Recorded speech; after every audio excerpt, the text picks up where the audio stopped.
Tonight on SoCal Rock News. Holy flying vermin, Batman. There's a giant rat terrorizing New Jersey. Your kids may be getting bullied over the internet through such sites as MySpace or Facebook. Feral shopping carts, yes, shopping carts are a growing threat to America. Have you kept your family safe? How germy is your job? You'll learn who made the top of the list. Find out this and more on today's Spring 2009 edition of SoCal Rock News. We recently visited Trenton, New Jersey, where a local union started a storm of controversy after inflating a questionable form of protest. Logan Moore has the story. We are live in Trenton, New Jersey, where members of the electrical union have inflated a giant rat balloon as a form of protest. The union was fined $100 plus $33 in court costs. Back in 2001, the same event took place in Woolwich, New Jersey. In that case, the court ruled for free speech rights. This event has been staged by the union to protest low wages being paid to electricians by an out-of-area contractor. Our jobs are being threatened now. Our rights are being threatened too. I am going to take this to the top. I am not going to stop until they recognize our rights. It was really unnecessary, really. The union had this giant rat in the view of the whole town, scaring all the little elementary kids. You know what? It was just a shame that the kids had to see something so scary outside of school. I mean, for all we know, that can affect their interest in education. I was shocked when the office called and said my kid was crying because there was a giant rat on the sky. If there are giant flying vermin terrorizing the children I'm paid to protect, I feel that they should be fined as heavily as possible. Little Willard might never recover.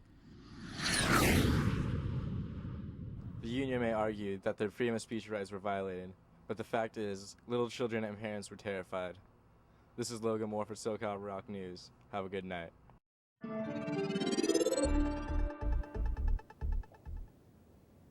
Kids are possibly getting abused online using MySpace and Facebook. Let's check in with Sean Lawrenson about this troubling issue.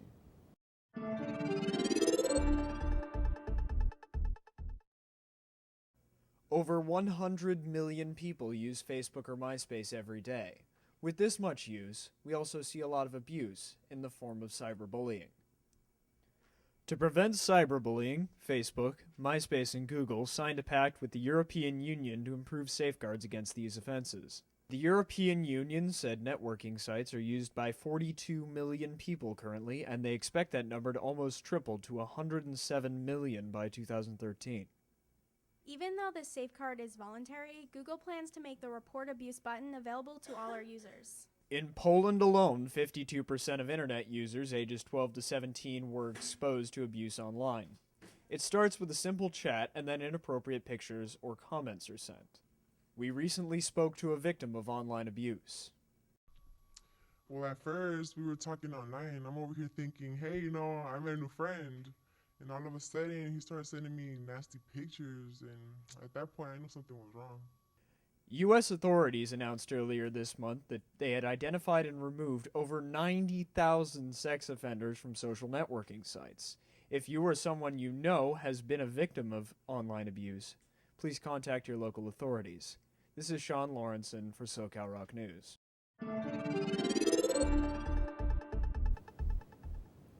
Recently thought extinct, the PV blue butterfly was discovered and released at the Wide Point Nature Preserve in San Pedro.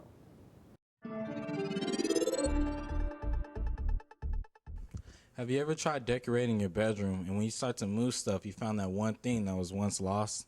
Well, in Palos Verdes, the same thing happened, but only this thing was a blue butterfly. We are live at the scene with our own Logan Moore.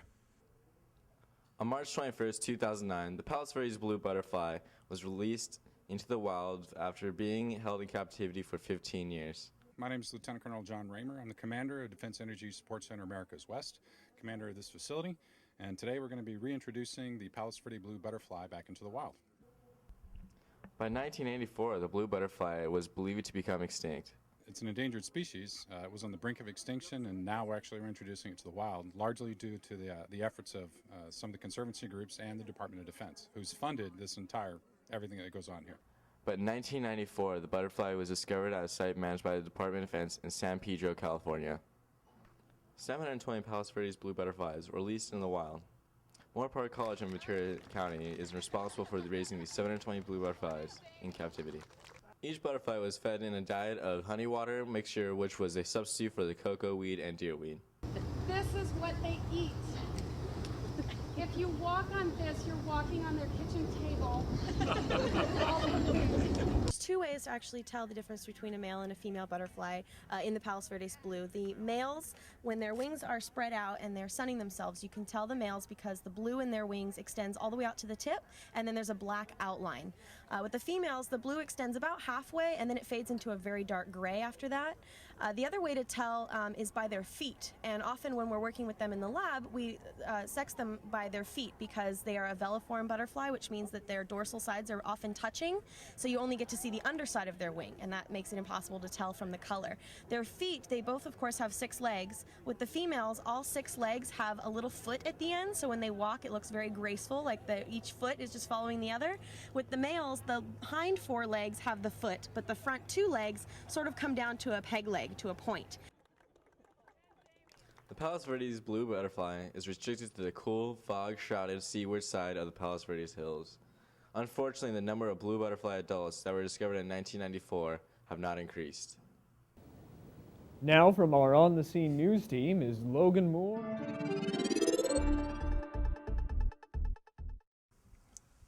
Thank you, Sean. How germy is your job? SoCal Rock News was out on the campus getting the dirt on this story. How germ is your job? We talked to Dr. Charles, or Dr. Germ, who studied germs in the workplace. The doctor discovered that more than 10 million germs are on the average desktop. Studies reveal that workers who diligently wipe down their desktops give germs a free ride. So, Dr. Gerbo, what is your opinion on this? Well, as people spend more time on the desk, germs have a lot to snack on, and the more hours that we spend at our desk, the more the bacteria can flourish and stuff like that. So really, desks are more like a bacteria cafeteria. So how germy do you think your job is? I don't think it's that germy. It's not like people coming here coughing on people or anything like that. And if you had to rate your job from 1 to 9, 1 being dirtiest, what would you rate it? I don't even think it would be on the list. Actually, you're number 2. Wowzers. How germy do you think your job is? Well, we do deal with the sick all the time, but we tend to keep the place very sterile, so not very germy. Where do you think you rate on a scale of 1 through 9, 1 being dirtiest? Probably somewhere in the middle. 4 or 5, I'd think. So, how germy do you think your job is? Not too germy. You know, people come and go. I take people out to lunch, shake hands, but usually my desk is pretty clean. And if you had to rate it at a scale from 1 to 9, 1 being dirtiest, what would you rate it? Around 6 or 7. Actually, you're number 8. Not that bad. How can you help keep the earth green? Here's some earth-friendly tips from the SoCal Rock News team. How do you plan on saving the planet? Well, it's all about cutting down your consumption. Using fewer of the resources to reduce product waste and using less packaging are some of the small day-to-day things you can do to help keep the earth clean. A real cup is better than a styrofoam cup. Why? Because styrofoam cup causes trash, and real cups you can use them over and over. Did you know every 2 minutes you turn on your shower, it saves 10 gallons of water? You can even save more by using a low-flow shower head. Get a reusable bag. 100 billion bags are thrown away each year. The average computer left on uses 1,000 kilowatt hours a year. That literally produces a ton of carbon emissions.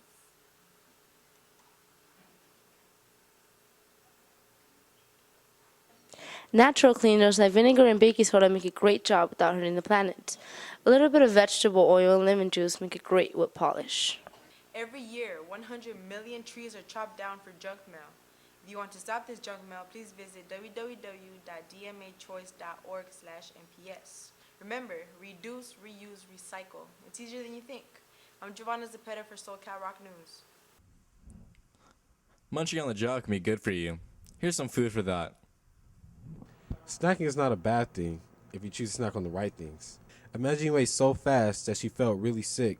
To prevent yourself from feeling like this again, here are 5 easy steps to help you out. Snack and multitask mindfully. Choose the small bag. As opposed to this, 9 grams of fat, and 200 calorie bag of extra butter popcorn. Although it's delicious. Munching in front of the TV is a surefire way to gain unnecessary pounds. Make your snacks count. Choose a health green bar or yogurt over candy or chips. Pack your own snacks and skip the vending machines. You get a bigger bang for your buck.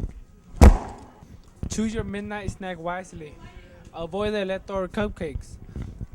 Try a healthy snack like carrots or an apple. Next time you want to choose a snack, choose something healthy. I'm Thurman Salter with SoCal Rock News. Let's check back in with our studio news team to check in on our lead stories.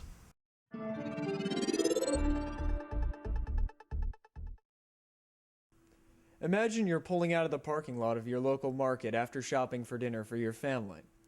Suddenly, you hear the sickening crunch and groan of sheet metal tearing. You rush out of the car to see what's wrong, and you realize that the rear end of your brand new Mercedes has been torn open like a sardine can. The culprit? A feral shopping cart. But what are feral shopping carts? Simply put, feral shopping carts were once mild-mannered, sweet carts that belonged to businesses, but have since escaped into their native urban wild. Feral shopping carts cost around $800 million to corporations each year by their disappearance back into the wilds of their native urban jungles. Furthermore, 24,000 children each year are mauled mercilessly by these vicious urban predators. Feral shopping carts are the wolves of the post-industrial world, frequently hunting in packs and diminishing property values with their unsightly appearance. And it's a problem that's spreading. Over 75% of consumers do not return carts to cart corrals, so many carts are given the opportunity to escape. But what can you do about it? Simple. Always return shopping carts to cart corrals, and maybe we can stop these marauding bands of predators from terrorizing the innocent. This is Sean Lawrenson for SoCal Rock News.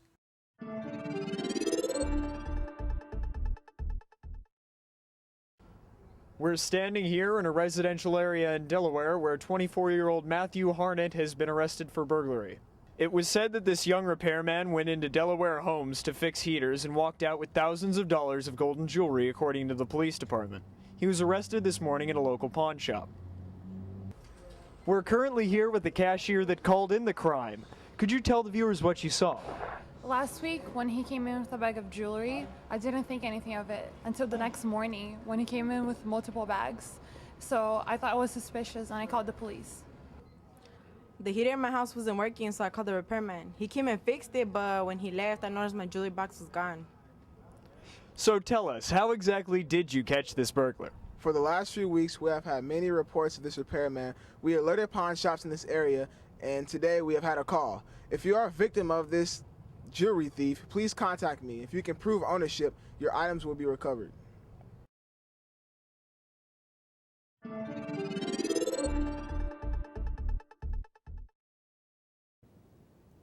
We would like to thank you for watching SoCal Rock News. I am Mario Wright. And for Logan Moore, Taylor Jones, and the rest of the SoCal Rock News team, I'm Sean Lawrenson. Good night, America.